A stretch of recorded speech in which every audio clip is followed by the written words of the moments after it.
Welcome back. It's time now to take a look at the top business stories. UAE passes new public debt law. Property to be best performing sector in 2011, according to Damac CEO. And for all of this week, we'll be taking a look back at some of the industry leaders we've interviewed this year.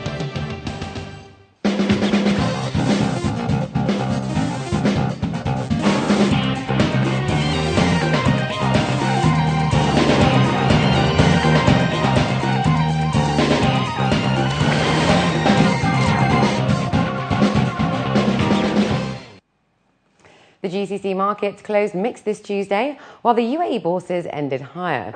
The DFM remained unchanged and closed at 1,603 points. Arab Tech saw a loss today, falling 0.5%, while Emirates NBD rose 0.75%. Air Arabia also posted losses and fell by nearly 1%. 50 million shares were traded, valued at 73 million dirhams. Meanwhile, the ADX rose 0.25% to close at 2,702 points. Aldar Properties posted gains and rose by 0.04%, while Sura Real Estate rose by 0.01%. Dana Gas fell 0.01%. The banking sector reversed yesterday's losses off the back of higher oil prices, where Abu Dhabi Commercial Bank rose by 0.02%, having gained 0.4% to 2.06 dirhams at 11 a.m. this morning. 58 million shares were traded, valued at 211 million dirhams. The UAE's Federal National Council has passed a new public debt law, marking a significant step towards the issuance of the Gulf Arab Sovereign Bond. This positive move provides a legal framework for creating a government bond market where public debt instruments can be traded in the country's financial markets in a bid to revive the local currency debt market. The legislation limits government debt to 25% of the UAE's GDP and will also see the establishment of a public debt bureau to advise the government on debt issuance and selling bonds alongside the central bank. The new legislation also states that debt issued for infrastructure should not exceed 15% of public debt. And Dubai's real estate sector is set to be one of the best performing industries next year, according to the CEO of Dubai property developer Damac. The company's CEO, Ziad Al Shah, says there is still a lot of opportunity and liquidity on the sidelines and that the region will get a further boost from the Qatar World Cup bid. The statement may come as a surprise to some, though, as analysts have said the market will continue to decline next year.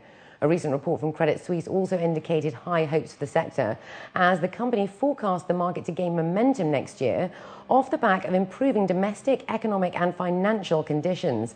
Damac is planning to deliver 8 projects into Dubai throughout 2011.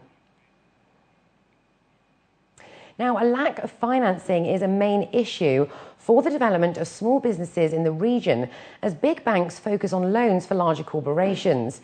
Government leaders have expressed their concerns surrounding SMEs, as they are important drivers for the non-oil sector, and that many banks prefer profitable loans through big businesses rather than riskier, smaller companies. 400 million dirhams has already been circulated to 223 projects to aid development by Abu Dhabi's Khalifa Fund to help reduce unemployment among Emiratis and to help private business creation. Many officials have said the lack of financing high costs and few skills amongst Emiratis to run businesses must be addressed, and that finance options and legislative changes are expected to be implemented next year. And for all of this week, we'll be bringing you some interview highlights for 2010. So up next, an interview with Fly Dubai CEO Gaith Al Gaith.